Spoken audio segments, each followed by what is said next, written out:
Eu sou muito ignorante nessa questão e imagino que muita gente está assistindo, vai vir assistir também é.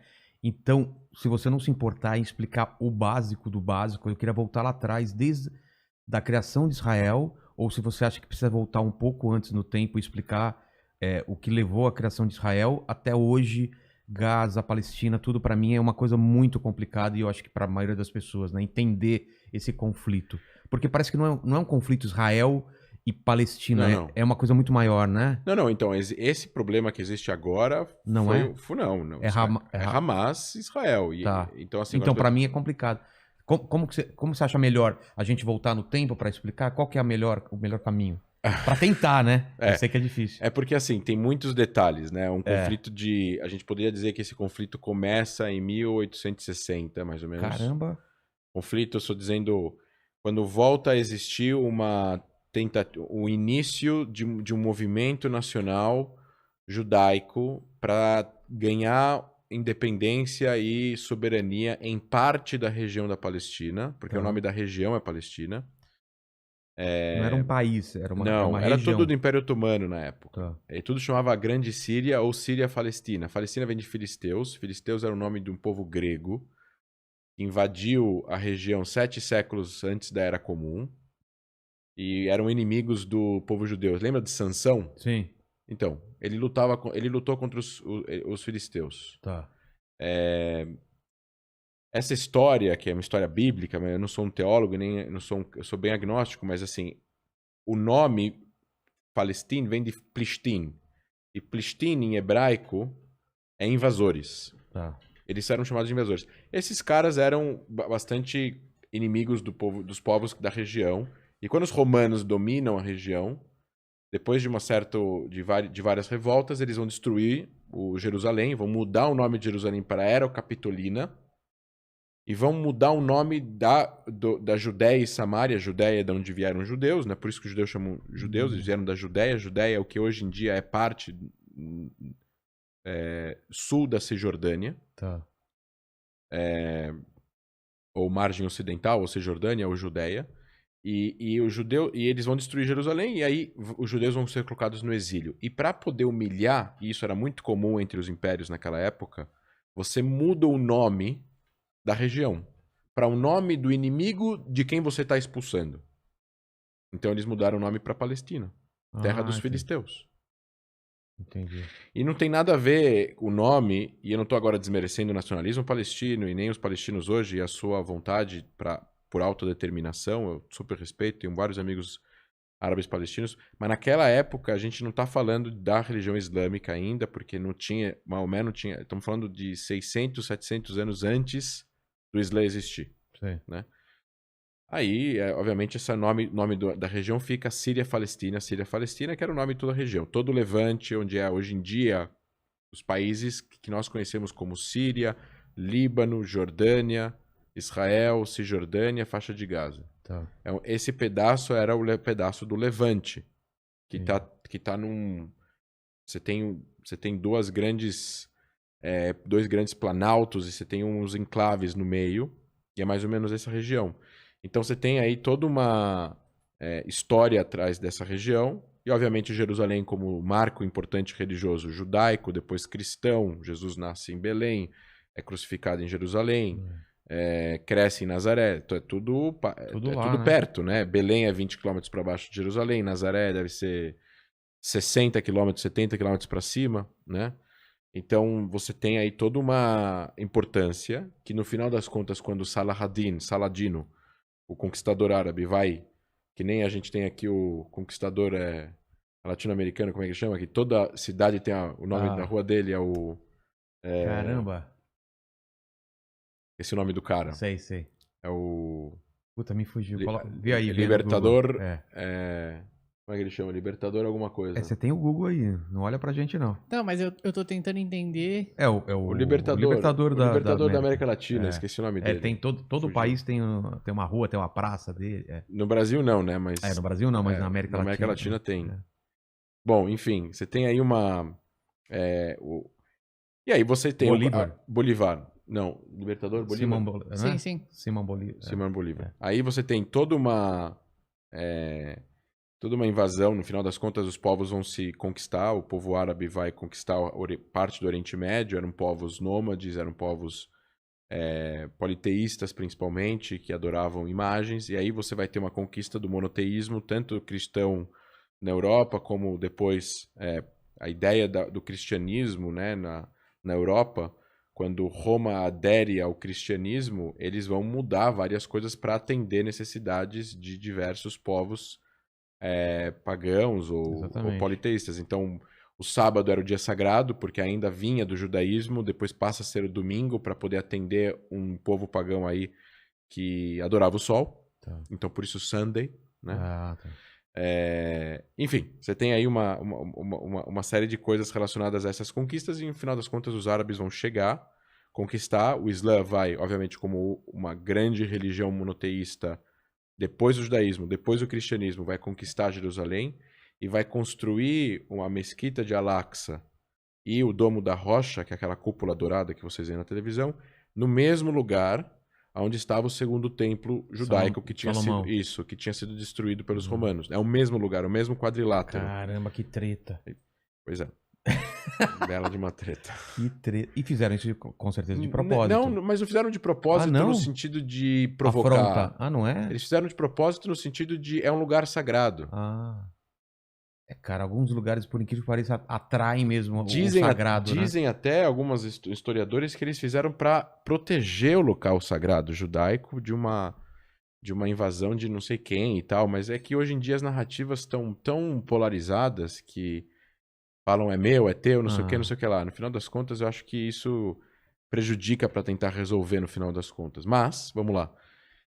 Essa região, no final das contas, cai na mão dos otomanos, que não são árabes, são turcos. Tá. Então, a gente tem que dividir algumas coisas no Oriente Médio. Primeiro, quais são os níveis de identificação? O primeiro nível de identificação é a tribo. É qual família você pertence. Então, você tem várias famílias. Al-Husseini, Al-Saud, Hashemita, você tem Al-Maqdisi, você tem várias famílias grandes, que são milhares e milhares de pessoas que fazem parte dela. E depois, esse é o primeiro nível de identificação. Então vamos supor que tem uma briga entre duas grandes famílias no século XVI. Até hoje não se falam, não podem casar entre eles e o negócio é sério. O segundo nível de identificação é o nível religioso. Então lá você tem, no Oriente Médio, muçulmanos, que são, aí você tem, dentro do Islã você tem os xiitas e os sunitas. Dentro dos sunitas você tem divisões mais moderados e você tem o sunismo mais militante, que é a Irmandade Muçulmana, que da Irmandade Muçulmana saem os grupos Hamas, Al-Qaeda, Estado Islâmico, a Jabhat al-Nusra e por aí vai. Você tem, fora o Islã, você tem os cristãos, dentro do cristianismo você tem os católicos, os gregos ortodoxos, depois você tem os judeus, depois você tem os drusos, que é uma religião que sai do Islã há 1000 anos atrás, mas eles são árabes. Você tem os beduínos, que são muçulmanos, mas não se identificam tanto quanto árabes, como o povo árabe se identifica. Enfim, você tem... É uma confusão. Depois disso, você tem identificação étnica. Não tem nada a ver com a religião. Então, você tem os árabes, tem os turcos, tem os persas, tem os curdos, tem os pachas, que são a galera que mora no Afeganistão. São pessoas totalmente diferentes.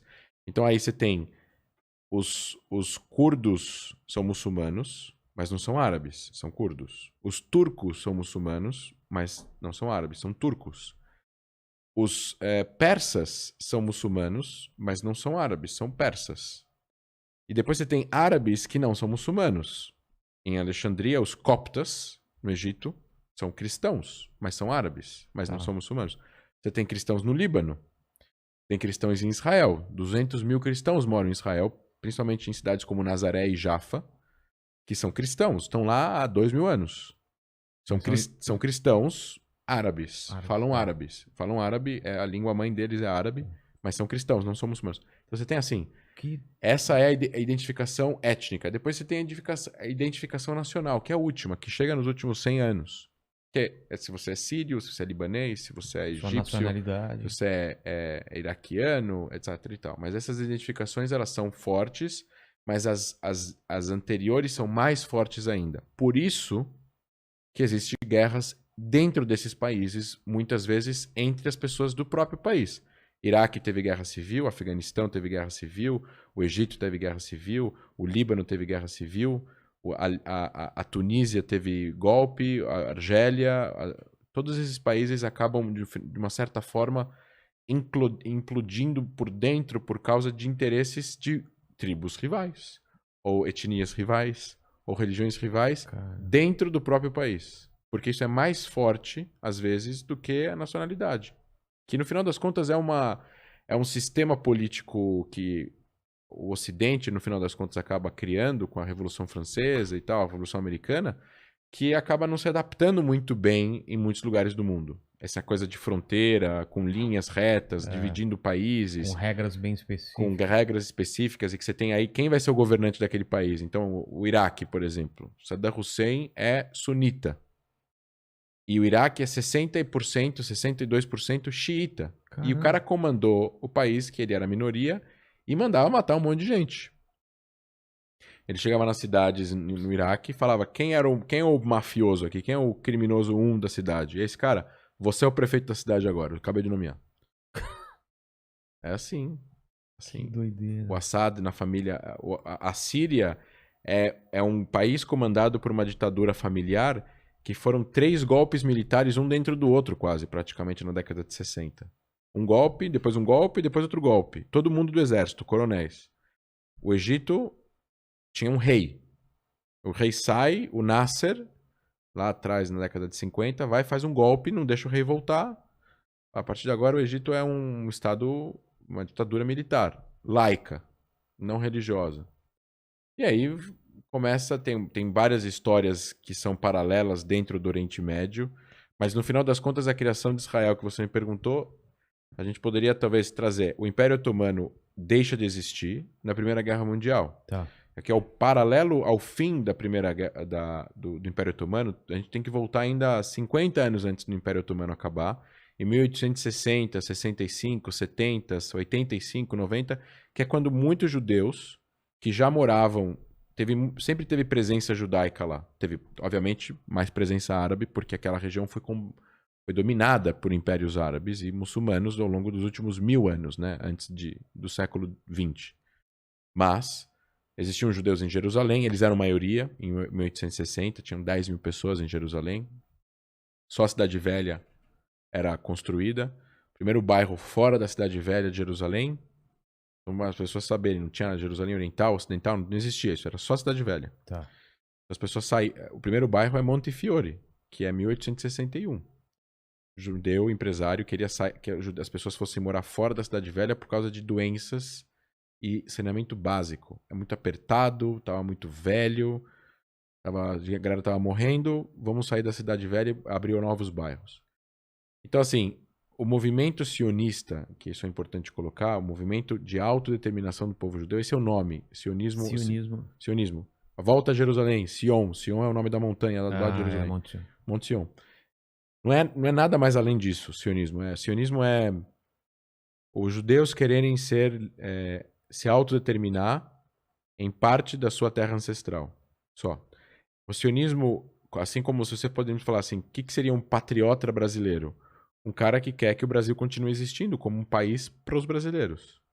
Então, por exemplo, se existir uma proposta de lei aqui e falar, vamos trazer 300 milhões de alguma pessoa de algum outro país, de algum outro lugar do mundo, muita gente talvez vai falar assim, se a gente trouxer 300 milhões para cá, o Brasil vai deixar de ser brasileiro, porque vai ter mais gente de outro lugar, de outra nacionalidade. Então, o sionismo, na verdade, é apenas a autodeterminação do povo judeu em sua terra ancestral. Ele não define o resto e para baixo. Então, o sionismo é algo que é a ideia da criação. Porém, embaixo disso está como o país vai ser comunista, o país vai ser socialista, o país vai ser capitalista. Não, mas antes disso, já se tinha ideia que ia ser essa mesma região ou poderia ser qualquer lugar no mundo? Quando surgiu as primeiras entradas, as primeiras migrações surgiram antes do movimento formal ser criado. Tá. Então teve gente do Marrocos em 1600 que migrou para Israel, para a região. Teve gente na Líbia que migrou. Naquela época era muito difícil migrar. Imagina 1650 você sair de Marrakech, no Marrocos, que dá 2.000 quilômetros de distância, atravessar a África ou atravessar o Mediterrâneo de quê? De barco. Então as pessoas não saíam muito, né? Para se aventurar assim desse jeito. Só que eventualmente isso acontecia. Então, em 1860, 1870, já começa essa imigração de alguns países, de judeus orientais e de judeus da Europa por causa de antissemitismo. A questão sempre foi antissemitismo, no final das contas. Por que existia esse antissemitismo? Porque desde que o mundo é mundo, as pessoas, tem gente racista, tem gente que é homofóbica, tem gente que é antissemita, tem gente que é tudo ao mesmo tempo, né? Então já existia desde essa época... Sim, os judeus eram perseguidos em... O que foi a Inquisição na Espanha e Portugal? Foi a expulsão dos judeus. Ah, é? Foi. 1497, 2 milhões de judeus mortos, ou 1,5 milhão de judeus mortos, maioria, muitos expulsos e muitos convertidos. É o que é conhecido como cristãos novos. Muita gente se converteu. É o que a gente à pensa força. na Inquisição, a caça às bruxas, a feitiçaria. Então, mas é que os judeus eram odiados por causa da sua religião. Tinha muita gente que falava que os judeus eram que envenenavam os poços, trouxeram a peste negra. Mas assim, é bodes expiatórios para justificar problemas. Entendi. Né? E a Alemanha, o Hitler fez a mesma coisa de outras formas. A gente está numa crise econômica porque os judeus comandam os bancos. Até onde eu sei, a maior parte dos bancos no mundo não são comandados por judeus. Alguns sim, a maioria não. Então, mas esse tipo de discurso, ele cria antissemitismo. Entendi. Que é uma visão pejorativa dos judeus como coletivo. E não você jogar uma pessoa que é, sei lá, mau caráter porque ela é mau caráter, mas não tem nada a ver com a história dela, no final das contas. É parecido com o racismo, é você colocar uma coisa antes de conhecer a pessoa. Justamente. Então esse movimento estava acontecendo, o antissemitismo, e existia um movimento, ainda que não organizado, de alguns grupos de voltarem para essa região que hoje é Israel. Exato. Mas estava acontecendo. Isso, aí então teve fundação de cidades aí em 1876, 1890, 1902, estou falando bem antes da fundação de Israel, como Estado. E aí começa a chegar a imigração judaica na região, e aí nesse meio tempo... Mas acontecia em outros lugares do mundo também, alguns outros lugares de ajuntamento, ou essa era a maior concentração de gente voltando? Nessa época, os judeus estavam indo para lá. Na década de 20, quando começa mais ondas imigratórias, principalmente pro mundo novo, que seria a América Latina, América em geral, muitos judeus vão para lá também. Ah, tá. Então tem gente falando, vamos pro Oriente Médio ou vamos para Nova York? E a Argentina também, né? Argentina também, mas a Argentina era a segunda economia do mundo na época. Caramba! É mesmo? Em 1897, a Argentina era a segunda economia do mundo. A primeira era a Inglaterra. Mano, nunca soube disso, cara. Nem eu, não fazia ideia. Caralho, que inveja dos caras. Os caras têm... Porra. Tá. Em valor, né? Claro, claro. É uma pena, né? Uma pena. E aí o que acontece? Aí veio um movimento sionista político moderno, que era um movimento que foi criado por um jornalista austríaco judeu que viu um julgamento na França que foi injusto de um capitão do exército francês chamado Alfred Dreyfus, que foi julgado e foi condenado a ficar no isolamento numa prisão numa ilha porque ele foi acusado de ser um agente secreto da Alemanha e estava roubando informações do exército francês. E ele foi acusado porque ele era judeu. Só porque ele era judeu. Tinha gente que estava vendendo informações para a Alemanha, mas não era ele. E esse julgamento foi um absurdo, gerou uma polêmica lá na França na época. E aí, quando esse jornalista está cobrindo lá, ele é judeu, não é religioso, ele fala, não tem nenhuma solução para o antissemitismo. Porque se o cara é capitão do exército francês, ele não é religioso, ele é super patriota francês, e mesmo assim ele é perseguido porque ele é judeu, não tem nenhuma solução para o antissemitismo. A assimilação não é uma solução. Você se comportar como francês e se vestir como francês, e você ser do exército francês e lutar contra os inimigos da França não é o suficiente, então, vamos embora, vamos fazer um país para os judeus e acabou. Entendeu? Então é mais ou menos isso. É uma sensação de não pertencimento. Que não foi só causado pela cultura judaica, mas principalmente pela não aceitação dos franceses em que os judeus também podiam ser franceses. Entendi. E isso ajuda a perpetuar e até aumentar o sentimento de que o judeu não é só uma religião, ele é uma nação. E as pessoas são vistas assim, Então, já que as pessoas são vistas assim, então vamos assumir isso. Vamos criar uma nação para o povo judeu.